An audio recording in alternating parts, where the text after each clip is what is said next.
어제 주일 설교를 통해서 우리 주님과 함께 여리고를 돌아보자고 한 주 동안 내가 쌓아놓은 이 견고한 성벽 여리고를 돌면서 이 순종의 길을 가로막고 있는 바로 나라고 하는 여리고를 무너뜨리는 이 이상한 전투에 참여해보자라고 말씀을 드렸습니다. 이번 고난주간 새벽 기도에는 성경 통독 진도를 따라갑니다. 사사기와 룻기의 핵심장을 따라가 볼 겁니다. 이 성경 통독 루틴을 따라가되 가급적 신약 본문도 함께 보려고 합니다. 우리 성도님들이 기도해 주셔야 합니다.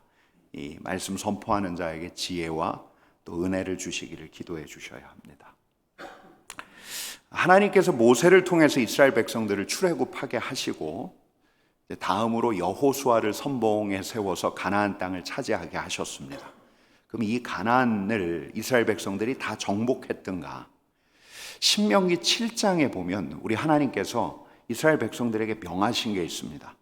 가나안에는 이스라엘 족속보다 훨씬 더 크고 많고 힘이 센 족속들이 사는데 우리 하나님께서는 이들에 대해서 이 가나안 7족속에 대해서 아주 철저하게 대하라 말씀하셨습니다. 신명기 7장 2절과 3절 말씀 같이 읽어보겠습니다.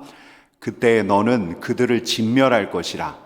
그들과 어떤 언약도 하지 말 것이요 그들을 불쌍히 여기지도 말 것이며 또 그들과 혼인하지도 말 것이며. 여러분, 고대 세계에서는 이렇게 하지 않으면 이스라엘이 당하기 때문입니다. 무엇보다 가나안의 포로, 이 종교적인 포로가 될 가능성이 농후해집니다. 가나안 토착 족속하고 섞여버리게 되고, 그럼 하나님의 백성이라는 아이덴티티를 잃어버리게 되고 또 하나님의 진노를 사게 되죠. 그러나 이스라엘 12지파는 가나안 족속을 완전히 몰아냈습니까? 못 몰아냈습니까? 몰아내지 못했습니다. 여러분, 사사기 1장 말미에 이런 대목이 있습니다. 사사기 1장 27절 하반절 말씀 같이 읽겠습니다. 그에 딸린 주민들을 쫓아내지 못하매 가나안 족속이 결심하고 그 땅에 거주하였더니. 여러분, 이 1장 말미를 보면 이 비슷한 대목이 거듭거듭 나옵니다. 쫓아내지 못했다. 그들이 그들과 함께 거주했다. 쫓아내지 못했다. 쫓아내지 못했다. 여러분, 이스라엘 각 지파가 불화받은 땅 안에서는 이 가나안 족속들이 따로 모여 사는 곳도 있었고 또 가나안 족속들 중에서 일부는 이스라엘 족속의 허드렛 일을 하는 노예가 되기도 했습니다. 여러분, 그러다 보니 어떤 일이 일어났을까? 가나안 족속하고 이스라엘 백성들 사이에서 타협이 일어나기도 했습니다. 언약이 맺어지기도 했습니다. 가나안 신들을 그대로 뒀습니다. 동네마다 또 동네에 있는 그 야트막한 산들마다 산당은 그대로 있었고 거기에 바알과 아스타롯이 있었던 거죠. 이스라엘 백성들 중에서는 이 야릇한 곳을 기웃거리는 이들이 덜어 있었습니다. 아니, 점점 많아졌습니다. 그러니까 가나안에 들어갔지만 가나안 사람들과 가나안의 신들과 이웃하며 살았습니다. 여러분, 우리 시대하고 비교하시면 안 됩니다. 이 다민족 국가의 평화로운 공존, 이걸 염두하시면 안 됩니다. 당시만 해도 먹지 않으면 먹힙니다. 부리지 않으면 부림을 당합니다. 생존 자체가 열악한 시대였기 때문에, 약탈과 침입의 시대였기 때문에 여러분, 이스라엘 민족이 가나안 족속들을 이웃에 둔 대가로 이스라엘은 평화기와 압제기를 왔다 갔다 했습니다. 샬롬을 누리다가 가나안 족속에게 당하다가, 샬롬을 누리다가 가나안 족속에 당하다가. 여러분, 이런 이스라엘의 굴곡진 초기 역사를 보여주고 있는 책이 바로 사사기인데 오늘 본문은 이 시절에 일어났었던 일들을 아주 압축적으로 보여주고 있습니다.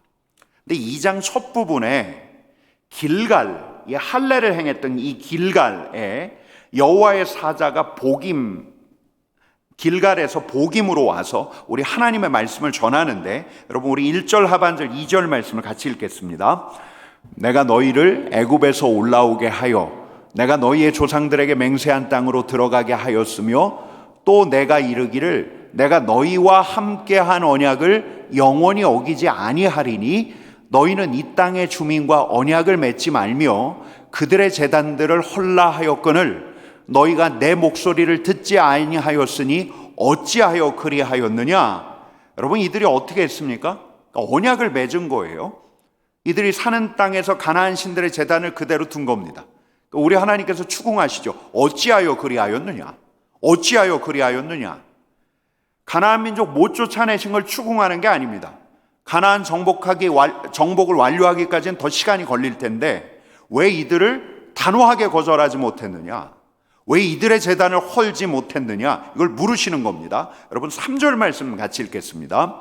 그러므로 내가 또 말하기를 내가 그들을 너희 앞에서 쫓아내지 아니하리니 그들이 너희 옆구리에 가시가 될 것이며 그들의 신들이 너희에게 올무가 되리라 하였노라. 여러분 가나안에 이른 지가 얼마나 되었습니까? 얼마 안 됐습니다. 거룩한 백성으로 택함을 받고 계명과 율례를 받은 지 얼마 되지 않았습니다. 근데 가나안의 기웃거리입니다.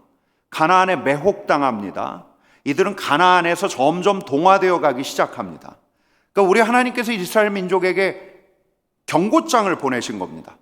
내가 그들을 쫓아내지 않겠다. 그들이 너희의 옆구리에 가시가 될 거다. 그들의 신들이 너희의 올무가 될 것이다. 여러분 그랬더니 어떤 일이 있었냐면 이스라엘 백성들이 이렇게 반응합니다. 한번 같이 읽겠습니다. 여호와의 사자가 이스라엘 모든 자손에게 이 말씀을 이름해 백성이 소리를 높여 운지라. 여러분 이들이 울었습니다. 이들이 그래도 울었습니다. 그래도 이들은 울었습니다.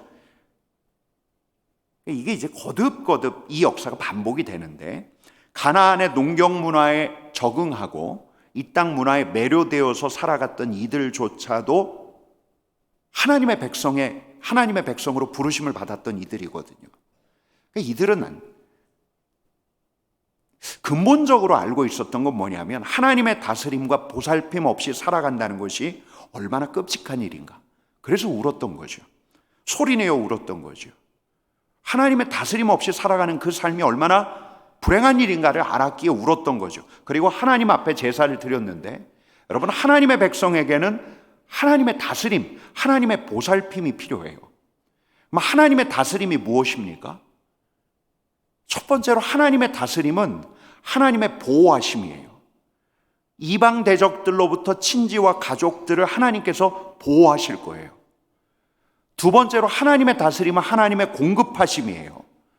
광야에서 우리 하나님께서 만나를 공급하신 것처럼 이 가나안에서도 우리 하나님께서 풍성한 소출을 나게 하실 겁니다. 여러분 마지막으로 하나 더 하나님의 다스림은 하나님의 인도하심이에요. 가나안 안에서 열리게 될 이 새로운 미래가 어디에 달려 있는가? 우리 하나님의 인도하심에 달려 있습니다. 여러분 이들은 그 모압 평지에서 그 아버지 때 들었던 모압 평지에서 들었던 모세를 통해서 들었던 그 하나님의 약속을 기억하고 있었습니다. 뿐만 아니라 이 여호수아가 저 세겜에 이스라엘 백성들을 모아놓고 언약을 갱신할 때 다시금 이 마음판에 새겨졌던 하나님의 약속을 기억하고 있었습니다. 아무리 가나안 문화가 자신들을 유혹한다 하더라도 이 가나안 땅이 새롭고 신선하게 보인다 하더라도 여러분 이들에게는 하나님의 보살핌, 하나님의 다스림이 없는 삶 자체는 상상할 수 없는 일이었습니다.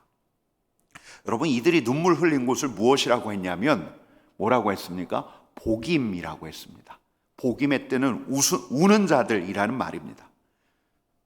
여러분 그래도 이 순간만큼이라도 이렇게 울면서 하나님을 붙들 수 있다는 건 감사한 일이죠.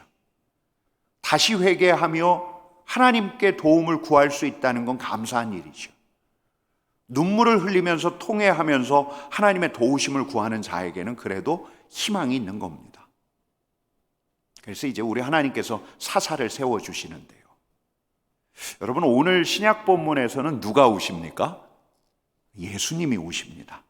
예수님께서 입성하신 다음에 이 예루살렘 성을 보시면서 우시는데 우리 41절 말씀 같이 읽어보겠습니다. 가까이 오사 성을 보시고 우시며 종려 주일에 나귀를 타고 예루살렘으로 오셨던 우리 주님께서 이제는 예루살렘을 보면서 우십니다. 예루살렘을 보았더니 예루살렘은 더 울지 않는 거예요. 여러분 우리 42절 말씀 같이 읽어볼까요? 같이 읽겠습니다. 너도 오늘 평화에 관한 일을 알았더라면 좋을 뻔하였거니와 지금 내 눈에 숨겨졌도다. 여러분 우리 주님께서 말씀하십니다. 예루살렘이 압니까 모릅니까? 42절 말씀 띄워주실래요? 예루살렘이 압니까? 모릅니까? 예루살렘이 모르는 거예요. 예루살렘을 차지하고 있던 사람들이 모르는 거예요. 평화에 관한 일을 모르는 거예요. 샬롬이 어디서부터 비롯되는가? 평화가 무엇으로부터 오는가? 어디서 오는가를 모르는 거예요. 여러분, 이들이 로마의 압제를 받고 있어서일까요? 로마가 이들의 옆구리를 찌르기 때문에? 로마와 헬라의 신들이 이들에게 올무가 되었기 때문일까요? 아마 그런 이들도 있었을 겁니다. 근데 저 율법을 연구하는 이들조차, 예루살렘의 선생들조차 모릅니다. 언약 백성으로 택함을 받았다 자부하는 이들도 이걸 몰라요. 저 바리새인들도 모르고 서기관들도 모르고 대제사장도 모릅니다. 하나님의 통치, 하나님의 보살핌, 하나님의 다스림이라는 말이 손에 잡히지 않아요. 이게 화석화된 개념이 되어버린 거예요. 저 두루마리 성경에 나와요. 저 출애굽 광야 시대에 경험했던 하나님의 통치, 다윗 시대에 이루어졌었을 하나님의 통치, 그냥 종교적인 개념이에요. 하나님의 다스림이 일상을 장악하지 않아요. 샬롬, 하나님의 샬롬이 그들의 일상 안에 내려앉지 않아요. 여러분, 물론 이들에게는 메시아에 대한 기대가 없었던 게 아니에요. 메시아가 평화를 가져다 주리라, 샬롬을 가져다 주리라, 그들이 알지 못하는 샬롬의 세계를 보여주리라 기대했어요. 근데 이들은 왜 메시아를 알아보지 못했을까? 왜 이들은 평화와 샬롬을 가져다 주는 하나님의 다스림을 이루어가는 그리스도를 알아보지 못했는가? 여러분, 그래서 우리 주님이 우셨어요. 이제는 더 하나님의 다스림을 바라지 않는 예루살렘을 보시면서 우셨어요. 이제는 더 하나님의 샬롬을 기대하지 않는 예루살렘을 보며 우셨어요. 이제는 더 샬롬을 가져오시는 분을 알아보지 못하는 예루살렘을 보며 우셨어요. 여러분, 또 있어요. 다른 샬롬과 다른 평화를 기대하는 이들을 보면서 우셨어요. 여러분, 지금 예루살렘은 로마의 식민지예요. 유대의 종교인들은 저 로마에서 보낸 저 총독을 우리가 어떻게 이용할까? 저 로마에서 인정한 저 유대의 분봉왕 헤롯하고 어떻게 하면 적절하게 긴장 관계를 유지할 수 있을까? 이런 데 온통 신경을 쓰다 보니까 하나님의 다스림은 안중에도 없어요. 정치적인 해법을 찾고 명예와 기득권을 잃지 않는 데는 혈안이 되어 있었지만, 물론 반공기지를 가졌던 이들도 있었어요. 이들은 어떻게 하면 이 로마를 뒤집어 엎을까? 이 국지적인 이 민중의 봉기만을 생각했어요. 여러분, 이렇게 다른 샬롬을 갈망하니까 알아볼 수 없는 거지요. 우리 하나님께서 보내신 하나님의 다스림에 이르는 길을 여시는 메시아를 알아볼 수 없는 거예요. 그래서 우셨어요. 그리고 우리 주님께서 보신 게 있는데 43절 44절 말씀 같이 읽겠습니다. 날이 이를지라 내 원수들이 토둔을 쌓고 너를 둘러 사면으로 가두고 또 너와 및 그 가운데 있는 내 자식들을 땅에 메어치며 돌 하나도 돌 위에 남기지 아니하리니. 예루살렘에 닥칠 일이에요. 여러분, 우리 하나님께서 이스라엘 백성들 초기 이 사사기 때는 이 사사시대 이스라엘 백성들에게 닥칠 일을 일러주셨을 때 그래도 울었어요. 도움을 구했어요. 근데 이들은 예루살렘에 닥칠 일까지 일러주시는데 울지 않아요. 여러분, 지금 이게 무슨 말입니까? 우리 주님께서 이 우시고 난 40년 후에 주 70년에 예루살렘 성이 완전히 무너질 거예요. 우리 주님께서 뭘 보셨냐면 예루살렘을 향한 하나님의 심판을 보셨어요. 여러분, 근데 우리 주님께서는 이들에게 왜 심판이 있는지를 일러주셔요. 여러분, 43절 44절 말씀 한 번 더 읽어보겠습니다. 같이 읽겠습니다. 날이 이를지라 내 원수들이 토둔을 쌓고 너를 둘러 사면으로 가두고 또 너와 및 그 가운데 있는 내 자식들을 땅에 메어치며 돌 하나도 돌 위에 남기지 아니하리니 이는 내가 보살핌 받는 날을 알지 못함을 이남이니라 하시니라. 아멘. 보살핌 받는 날을 알지 못해요. 다스림 받는 날을 알지 못해요. 하나님의 보살핌, 하나님의 다스림에 이르는 그날, 이 그날을 알아보지 못해요. 그래서 거절해요. 그래서 우셨어요. 여러분, 우리 주님은 우리보다 우리를 더 잘 아세요. 우리 안을 들여다보세요. 우리 안에 진정 샬롬에 대한 갈망이 있는지, 우리가 진정 하나님의 다스림을 바라는지, 하나님의 다스림이 그냥 종교적인 개념이 아니라 우리의 일상을 장악하는 개념이 되길 원하시는지 우리 주님께서는 아셔요. 여러분, 기독교인이라는 명찰을 차고 교회 다니는 거 중요해요. 근데 우리 주님께서 정말 들여다보시는 건 우리가 진정 샬롬을 바라는가, 우리 안에 진정 구원에 대한 열망이 있는가. 만약 우리에게 샬롬에 대한 갈망이 없다면, 구원과 하나님의 다스림에 대한 간절한 열망이 없다면 우리 주님께서 어떻게 반응하실까요? 어떻게 반응하실까요? 우리 같이 읽어보겠습니다. 같이 읽겠습니다. 가까이 오사 성을 보시고 우시며. 여러분, 교회에 다니지만 명예, 인정, 칭찬, 심지어는 교회 안에서도 명예와 인정, 칭찬 같은 다른 샬롬과 다른 만족을 바라요. 그런 갈망을 보신다면, 여러분, 그래서 요새는 찐이라고 하는데, 찐 샬롬, 찐 구원으로 인도하시는 우리 주님이 정말 안중에도 없다면, 이런 이들 보면서 우리 주님께서 어떻게 반응하실까? 한번 같이 읽겠습니다. 가까이 오사 성을 보시고 우시며. 여러분, 오늘은 저도 그렇고요, 여러분들도 그렇고, 나라고 하는 여리고를 살필 때 내 안에 진짜 샬롬과 하나님의 보살핌, 하나님 다스림에 대한 열망이 있는가? 하나님께서 예수 그리스도를 통해서 내 삶을 인도하시고 다스려 가시기를 원합니다. 이런 고백이 있는가를 살펴보셨으면 좋겠습니다.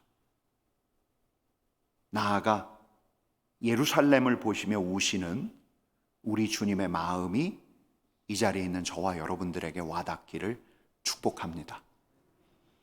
나를 향한 그분의 마음이 와 닿아야 돼요. 그래야 다시 하나님의 다스림을 갈망하고 내 생에 샬롬이 임하기를 바라면서 이제는 주님께서 우시는 것이 아니라 우리가 울 수 있어요. 이렇게 우는 자는 복이 있고 희망이 있는 것이요. 여러분, 우리가 있는 이 자리가 이 사사시대 가나안의 복임이 되어서 주님, 제 안에 진정 샬롬에 대한 갈망이 없었습니다. 근데 주님, 진짜 나를 떠나시면 안 됩니다. 주님, 날 다스려 주옵소서. 이렇게 눈물 흘리며 통곡하다가 예루살렘 보며 우셨던 우리 주님 바라보고 있노라면, 우리 주님께서 왜 십자가에 달려 돌아가실 수밖에 없었는가? 왜 예루살렘으로 향해 가셔서 갈보리 위에 서셨어야 하는가? 그 십자가가 더 분명하게 다가올 것입니다. 여러분, 오늘은 내 안에 있는 갈망을 살피는 하루 되셨으면 좋겠습니다. 우리 주님과 함께 우리 찬송가 290장 같이 찬송합시다.